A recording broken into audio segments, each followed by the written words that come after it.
You'll need a T5 screwdriver for all these ones around the outside.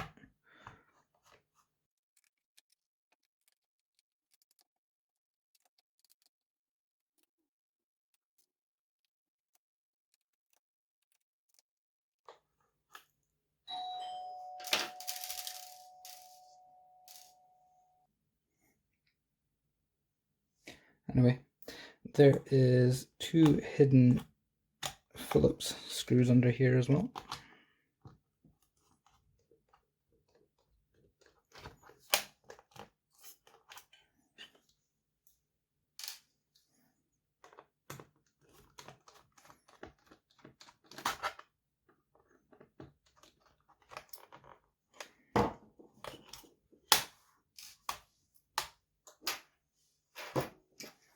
And then you just need to get your fingers underneath this open part. And it just lifts away. Now you see this is the original battery here, but the one that we've got is the much bigger model. So I'm going to have to take out the SSD and only run with the M2 drive in there. Let's get the SSD out of the way.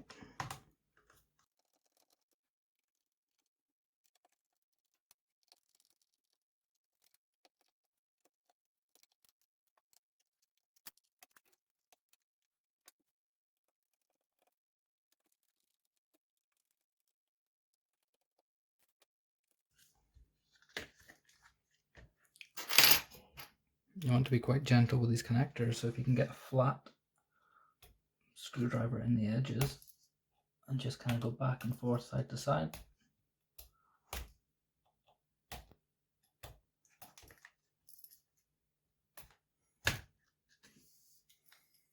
And that's it. You'll see there is a big size difference there.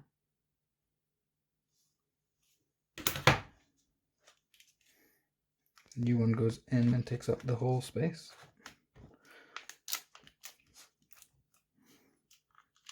Just slip that back into the connector.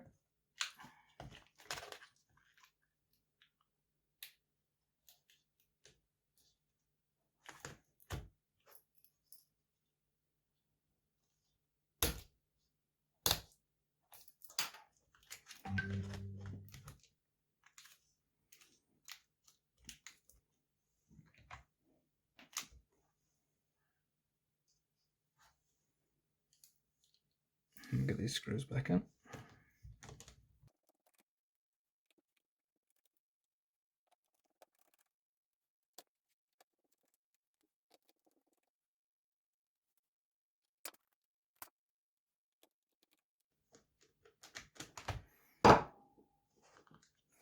Just got to make sure and tuck these wires out of the way. You don't want them getting caught when you put your case back on. You don't want them bulging out at all.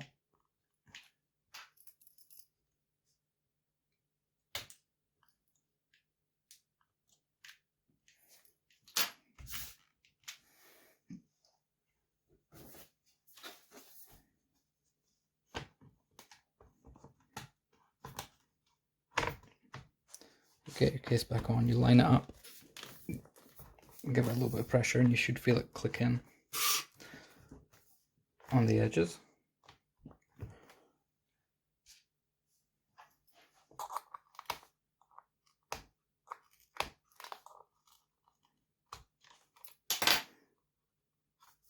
Get these bigger ones back in the middle.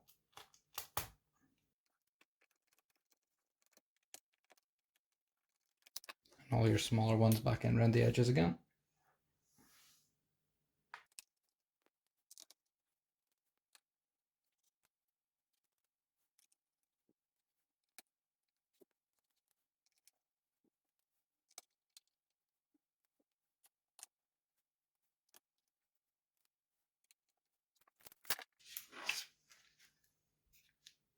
And that's it.